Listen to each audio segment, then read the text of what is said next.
안녕하세요. 포머스학부의 강창성입니다. 자, 이번에는요, 우리 시험에서 매우 자주 보게 되는 무한급수의 활용에 관련된 접근 방법에 관한 강의 알겠죠? 무한급수의 활용인데, 무한급수의 응용 문제들, 활용 문제들에 관한 이야기다. 그쵸? 그러니까 무한급수는 시그마 n 이퀄 1부터 어디까지요? 네, 무한대까지 an 이게 무한급수잖아. 그죠?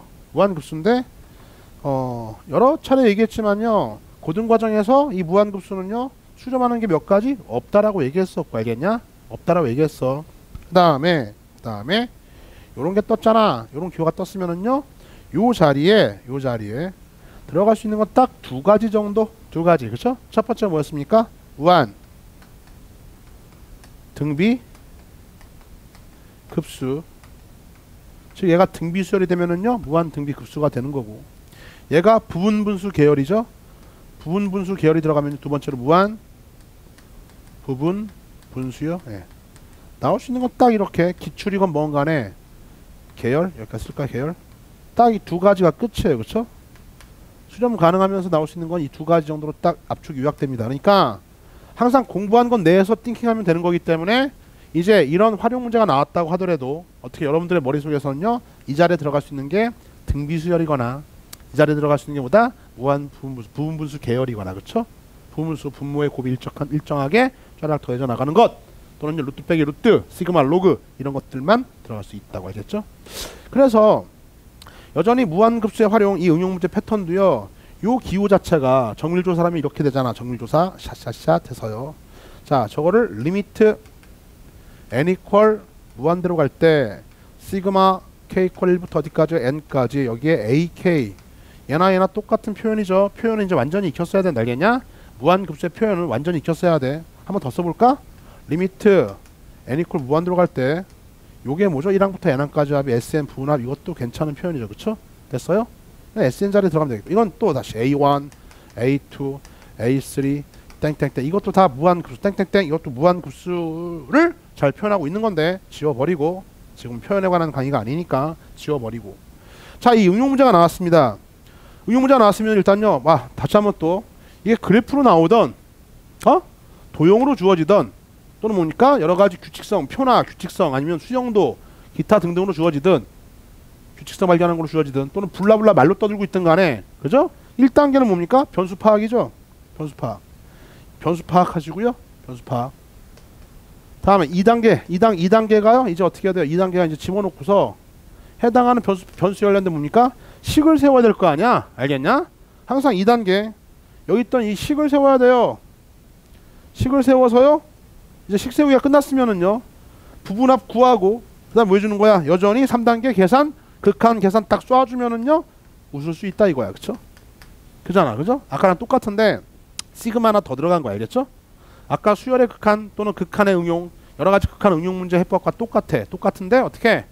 똑같잖아. 여러가지 상황에서 변수 잘 잡고 해당 변수에 관련된 식을 세워서, 그 다음에 요거 하나 또 추가된 거지. 요거 하나 SN 하나 이거 하나 추가된 거야. 그쵸?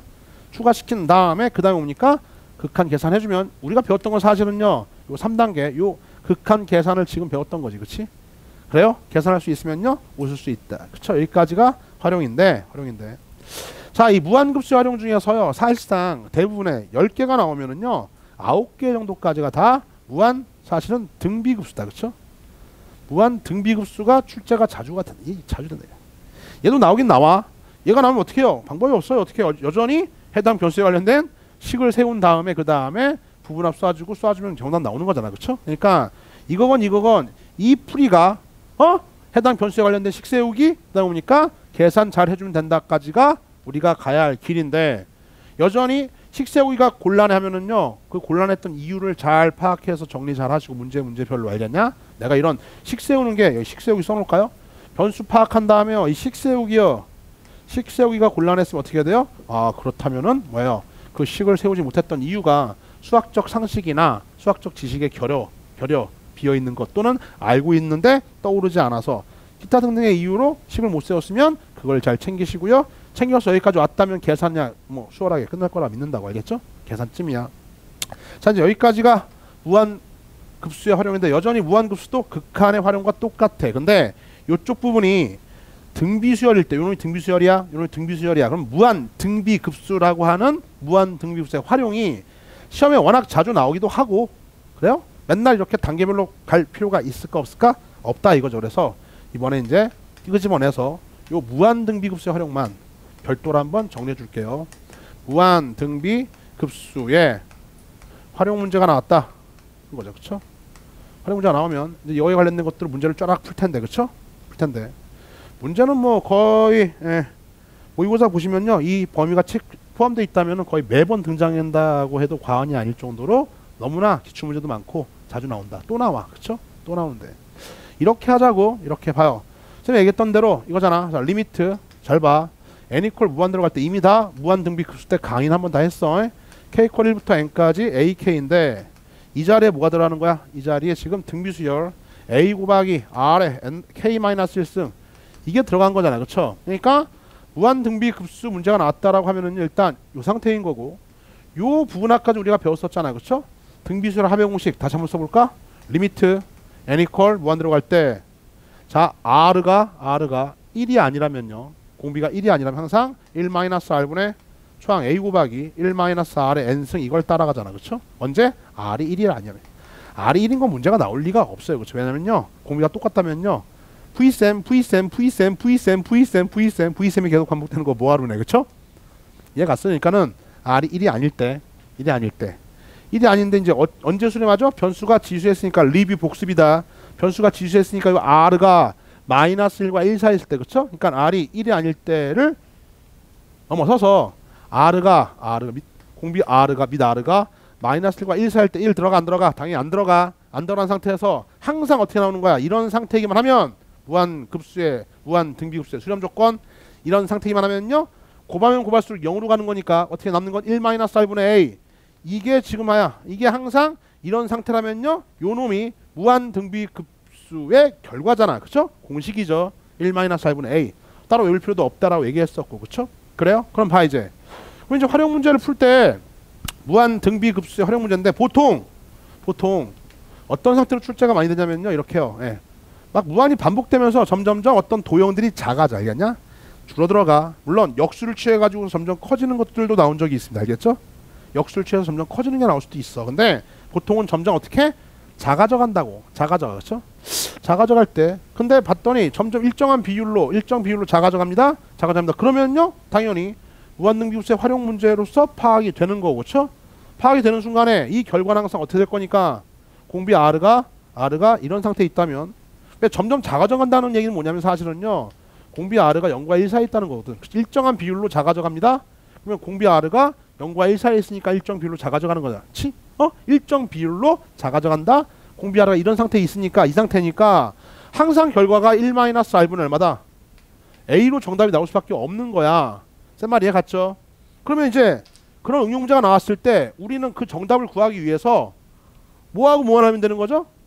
a 값과 누구? a 값과 r 값만 알면 되는 거잖아. 그쵸? a 값과 r 값만 알면 되는 거지. 그치? 그래서요 요에 관련된 이야기를요 V쌤이요 잠깐 해주도록 할게. 잘 봐요.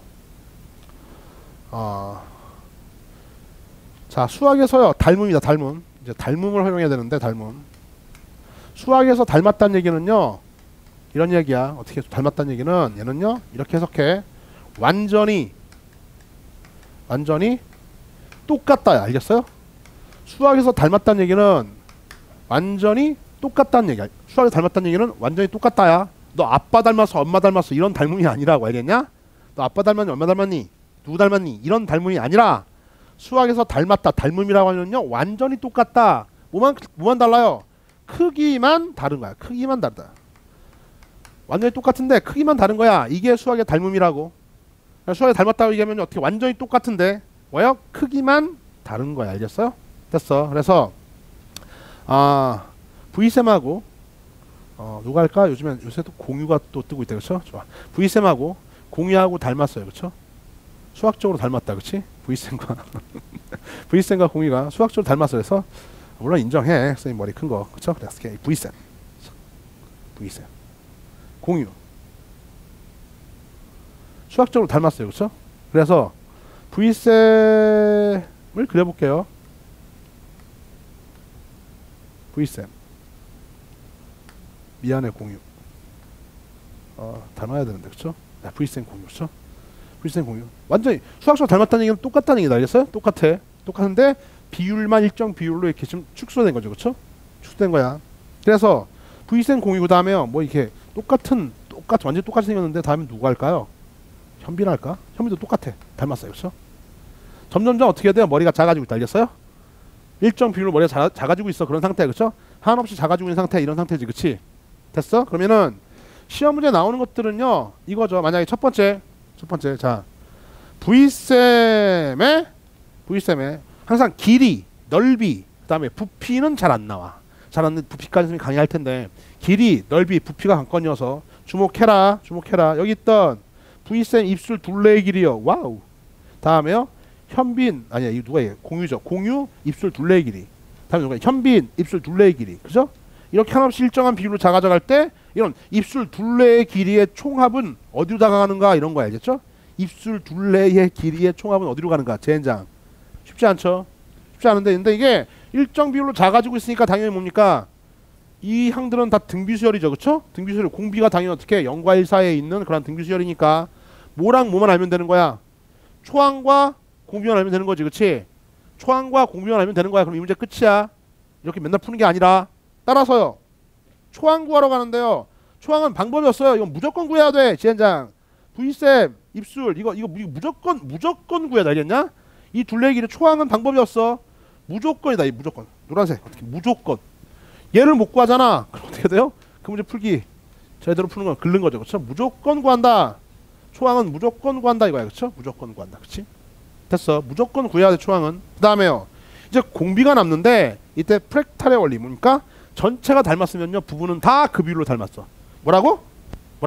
전체가 닮았잖아. 똑같잖아? 그러면요. 전체가 닮았으면 일정 비율로 부분도 다 줄어들고 있는 거기 때문에 이 줄어드는 비율이 전체 부분이 다 일정한 비율로 줄어들고 있는 거잖아. 그렇죠? 그러니까 굳이 얘랑 두 번째 공유의 입술 둘레 길이까지 어렵게 구해가지고 이걸로 나눠줄 필요가 없는 거라고 알겠냐? 그러니까 V셈 입술 둘레 길을 구했잖아요. 못생겼네. 그렇죠? 네, 그렇으면은 굳이 여기서 공유의 입술 둘레까지 이렇게 구해가지고 이걸 나눠서 공비를 구할 필요가 있다 없다? 없다. 알겠어? 그럼 어떻게 구하는데? 아니 이 비율이 다른 것도 다 일정하게 줄어들고 있으니까 그 일정한 비율을 찾기 위해서요. 가장 간단한 것 V셈에 여기 눈 요거 누가 공유의 눈 요거 요 길이의 비율을 알아서 이걸로 나눠줘도요 이 비율과 똑같다 이거죠. 그렇죠? 그러니까 주어진 문제에서 가장 간단한 가장 간단한 비율을 구할 수 있는 가장 간단한 놈을 대신 구해서요 요 R만 처리해주면 된다 이거. 그렇죠? 알겠냐? 이걸 구할 때 복잡한 이거 대신에 얘를 통해서 구한다 이거야. 그렇죠? 왜? 아니 닮은 비는요 어떻게 돼요? 얘가 줄어드는 비율이나 이거나 코나 머리통 전체나 다 상관없이 일정하니까. 그래서 닮은 비가 잘 들어라. 닮은 비를 항상 이렇게 쓸 때 닮은 비가 중요합니다. 또한 등비급수 활용 문제 풀 때는요. 닮은 비가 작은 것, 큰 것 항상 이런 습관들 이렇게 쓰세요. 알겠죠? 그래서요. 만약에 V셈과 공유의 닮은 비가 A 대 B야. A 대 B면은요. 이게 길이 관련된 문제라면은요. 항상 공비는 그냥 나눠주면 돼. 알겠어요? 그냥 나눠주면 어떻게 돼요? B분의 R마다 A가 우리가 찾는 공비가 되는 거지. 그치? 됐어? 닮은 비가 곧 뭐다? 길이에 관련된 문제가 떴으면 그 닮은 비 형태로 일정한 비율로 계속 줄어들고 있는 거니까 길일 때는 B분의 A가 바로 뭡니까? 공비가 되는 거예요. 그렇죠? 이 자리에 딱 넣어주면 되겠죠. 이거를 예로 풀지 말고 가장 간단한 대응하는 그러한 변을 잡아서 닮은 비를 찾아내라. 그 다음에 길이 이렇게 풀면 되겠고. 자, 닮은 비 요게 지금 요 길이가 A야. 한마디로 해서 요 길이가 지금 A인 걸 알고요. 요 길이가 이게 B인 걸 알잖아. 제일 간단하게. 그렇죠? 그러면 AB. 근데 맞은 거 같네. 그렇죠? AB 길이만 알면 어떻게 해야 돼요? 당연히 이제 더 복잡한 그런 길이가 줄어들더라도 이렇게 초항 알고 공비는 요걸로 구한다 이거지. 그치? 자, 그러면 넓이가 나왔어요. V셈 입술 면적, 공유 입술 면적, 현빈 입술 면적. 이게 점점 작아져가는 어떻게 해야 돼요? 입술 면적들의 총합을 물었어. 알겠냐? 문제에서 입술 면적의 총합을 물었으면 여전히 뭐는 구해야 되는 거야? 아니 초항은 무조건이야. 방법이 없어. V쌤 첫 번째 입술 면적은 구할 수밖에 없는 거지. 그치? 구해야 된다. 구해놓고 공비를 구할 때 또다시 공유의 입술 면적을 구해서 나눠줄 필요가 없다 이거야. 그죠? 어떻게 할까요? 닮은비만 알면 된다. 닮은비만 알면 된다니까. 왜? 이 면적은요. 넓이는 뭐에 비례합니까? 제곱? 제곱에 비례하거든. 닮은비에 제곱에 비례하거든. 알겠냐? 중학교 때 배웠던 내용이야. 중학교 때 제곱에 비례합니다. 닮았으면요. 그쵸? 따라서요. 제곱에 비례하니까 만약에 넓이 문제가 나왔다. 그러면 첫 번째 어떻게 해야 돼요? V쌤 입술 면적 잘 구해준 다음에 요 길이 알아서 닮은비가 A 대 B인 걸 알아. 제곱하면 A제곱 B제곱 구할 수 있죠. 그때 공비는요. 나눠주세요. 이걸로 샥 나눠주면 돼. 알겠냐? B제곱분의 A제곱이 바로 뭐다? 이 자리에 들어갈 공비가 되는 거야. 알겠죠? 이해 갔죠? 됐어요? 뭐 여기까지는 사설 모의고사나 좀 선생님 본 적이 있는데 한두 번밖에 못 봤습니다. 그것도 어떻게 이번엔 이렇게 V쌤 머리 두상 부피 공유의 두상 부피 그다음에 뭡니까? 현빈의 두상 부피 점점 작아져 가겠죠. 그렇죠? 만약에 부피를 물었어요. 부피를 물었으면 어떻게 해요? 첫 번째 방법이 없습니다. V쌤의 전체 머리 두상의 부피는 구해야 되는 거야. 구해놓고 이제 어떻게? 여전히 또 이렇게 닮은비 가장 간단한 대응하는 비 닮은비를 체크합니다. 체크해놓고 길이일 때는 그냥 나눴던 B분의 A가 공비가 되는 거고요. 어떤 길이든 간에 넓이는 B제곱분의 A제곱이 넓이의 비율이 되는 거고 부피는 어떻게 될까? V상의 3승에 비례합니다. A 3승 B 3승이죠. 따라서 만약에 부피는 잘 묻지도 않지만 수능에서 한 번도 안 물었어요. 근데 만약 묻는다고 하더라도 가장 간단한 이런 A, B 닮은비를 찾은 다음에 B 3승분의 A 3승 이게 바로 이 자리에 들어가면 되는 거지. 그치? 초항은 무조건 구해야 되는 거고. 됐습니까? 이해 갔어요? 그렇군. 다시요. 돌아와서 자 무한급수의 활용 문제는요. 다시 한번 원래 무한급수 활용 문제는 이 자리에 무한이 무합계 뭐다 이런 걸 물었으면요. 이 자리에는요. 등비수열이나 또는 부분수 계열밖에 못 온다고 얘기했어. 그 밖에 낼 게 없어 이 젠장. 그래요? 그래서 내놓고 봐서 문제를 풀어봤더니 블라블라블라 있던 것들을 변수 파악하고 풀어봤더니 이게 부분수가 와서 처리된 문제들도요. 기출문제에 약간은 들어있습니다. 알겠어요? 근데 대부분은 다 무한 등비급수 문제가 출제가 됐고 알겠냐? 무한 등비급수다 하면 등비수열일 거 아니야. 이게 등비수열일 거 아니야. 그럼 맨날 이렇게 합하고 쏘고 난리치는 게 아니라 이렇게 하지 말고 점점 작아지는 그림은 당연히 공비가 0과 1 사이에 있는 거니까 항상 그 결과가 1-1분의 A로 수렴한다는 걸 우리가 이미 알고 있잖아. 알고 있으니까 그 문제를 풀기 위해서 A 값과 R 값만 알면 끝나는 거지. 그치? 근데 이 A 값은요 방법이 없어. 무조건 구한다. 무조건 길이건 넓이건 뭐건 무조건 구해놓고 R에 관련된 방법이 다음에 있던 얘 길이나 넓이나 부피나 이런 걸 구하는 게 아니라 가장 간단한 닮은비를 끄집어내서 구할 수 있는 요걸 이용해서요. 길이에 관한 문제면은요. B분의 A가 공비 자리에 넓이에 관한 문제면 B제곱분의 A제곱이 공비 자리에 부피는 잘 나오지 않지만 부피에 관한 문제가 나오면요. B 3승분의 A 3승이 공비 자리에 들어가 주기만 하면은 어떻게 돼요? 예. 무한 등비급수 한없이 더한 그 결과를 손쉽게 구할 수 있다. 정리됐습니까? 이렇게 해서요. 무한급수의 활용은요. 두 가지가 있는데 특히나 이놈이 중요하고 이런 점점 작아지는 또는 점점 커질 수도 있어 할 때 일정 비율로 줄어들거나 늘어나는 것들을 더하래. 그렇게 나왔다면은요. 우리 어떻게 돼요? 초항 잘 구하시고 무조건 구할 수 있어야 돼. 초항 구하고 공비를 뭐로 파악해라. 닮은비를 활용해서 손쉽게 공비를 구하라. 이번 강의는 여기까지입니다.